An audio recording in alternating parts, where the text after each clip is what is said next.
Hey everyone, welcome to Judging for the Win. I'm Dave, and this is my daily ruling. Today's question was suggested by a viewer. Thanks to Will Fatterson for this one. Amy casts Claustrophobia against Nick's Grizzly Bears. Nick moves the Grizzly Bears off to the side, but does not tap it. 3 turns later, Amy attacks with some creatures, and Nick tries to block one with the Grizzly Bears. Amy calls for a judge and says that the Grizzly Bears should have been tapped when Claustrophobia entered the battlefield. Assuming that this is an honest mistake on both players' parts, what is the appropriate infraction, penalty, and fix? So, this is a really interesting question, and it's got a lot of stuff going on in it. First of all, notice that the thing that taps the creature is a triggered ability. You can tell because of the use of the word win. That means that Amy, the person who controls that triggered ability, bears full responsibility for communicating it to her opponent. In the original problem statement, I made no indication that Amy had acknowledged this triggered ability, either verbally or otherwise. If that's the case, then the appropriate infraction for Amy is a missed trigger. There is no infraction for Nick because it's not against the rules to allow your opponent to miss triggered abilities that your opponent can control.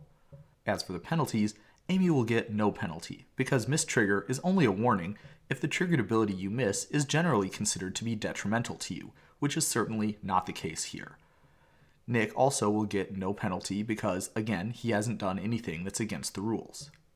As for the fix, there's a specific line in the IPG that applies here.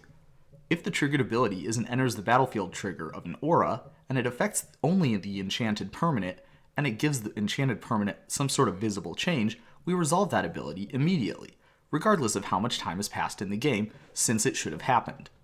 This means that Amy will indeed get to tap that Grizzly Bear, and because we noticed it before the blocking set was declared officially, I would say that Nick would not get to block with the Grizzly Bear during this combat. Now, let's take a look at an alternate scenario, where Amy did say something like, tap your creature, while she was playing the Claustrophobia. If this is the case, then we're going to have a little bit different infraction. Amy has acknowledged the triggered ability that she controls, and so she's fulfilled her obligations. Nick then is the one who's committed an infraction by not correctly following the instructions of the game object. This means that Nick will have committed a game rule violation. Amy, because she did not notice this during the amount of time that would have been considered reasonable to catch it, should also be getting an infraction, a failure to maintain game state. Both of these infractions generally have a warning as the penalty. And now for the fix, and this is where things get really messy. You see, in cases with a game rule violation, the judge typically has 3 options to work with. They can back up to the point of the error, which is pretty infeasible given that 3 turns have passed since then, or they can apply a partial fix, however, none of the partial fixes are applicable here, or they can leave the game state as is, which is also not really a great option because, well, Amy doesn't get to tap the Grizzly Bears in this case. So what would you do as a judge? Well, if we say that it's not plausible to be able to back up, then leaving the game state as is your only policy-supported option. However, there is another thing you can do, although it would kind of be considered a nuclear option. The head judge does have the authority to deviate from the policy documents in cases where they feel that they're not adequate to address the situation at hand. There are all kinds of reasons for this, but the typical word that's used to describe those cases is exceptional. If the head judge believes that a situation is deserving of a deviation, they would explain what the typical fix would be and the policy behind it, and then say exactly what they're doing differently in this situation. So, if that's the case, what would you do differently here? Well, I would say that the infraction and the penalty could stay the same, but the fix would be tapping the creature, just like what would happen if this was a normal missed trigger. I think that most people would agree that doing that would be the best option in terms of getting the game back to a game state that resembles what would happen if there were no error. One possible downside to a deviation that a judge would have to consider is accusations of favoritism. It's certainly the case that this ruling heavily favors Amy against Nick here, and if the judge were known to have some sort of prior relationship with Amy, well, that would have a pretty bad look to it. On the other hand, it also is kind of a bad look to have a player who remembered their triggered ability get a worse outcome than if they hadn't remembered it at all. There isn't any widely agreed upon example of a situation where a head judge should deviate. If there was, then the policy would certainly be changed to align with people's expectations. However, this is certainly a case where I could see it being justified. Before I sign off, there's one other thing that I wanted to touch on, and that is the investigative aspect of things. In the original problem statement, we were instructed to consider that both players had honestly made a mistake. In a real game, it certainly would not be advisable to make this assumption.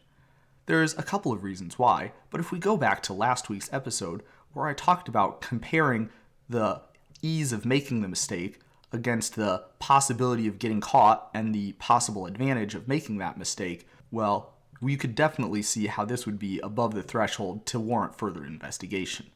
So let's take a look at what that investigation might involve. Let's take a look at things from Amy's point of view first.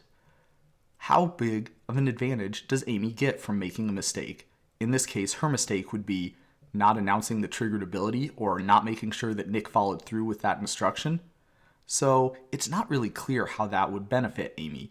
Certainly, it's possible to construct a situation where an opponent's creature being untapped rather than tapped would be beneficial, but certainly you would also need to come up with a lot of what-if situations that aren't super likely to happen in a real game. Now, if we compare that with how easy it would be for Amy to get caught making this mistake, well, it would be pretty gosh darn easy. I mean, the opponent is generally going to be actively incentivized to hope that Amy forgets to tap that creature. So even if Amy does forget to say anything about that triggered ability, there's a strong likelihood that her opponent will just let her. Now let's take a look at things from Nick's point of view. It would be pretty easy for Amy to see that Nick forgot to tap that creature. So this isn't a situation where it would be kind of difficult for Nick to get away with this. On the other hand, Nick stands to benefit greatly from this mistake, since a creature that would ordinarily be useless to him now has utility as a blocker in perpetuity. So, what would a judge need to do in order to take a look at this from an investigation standpoint?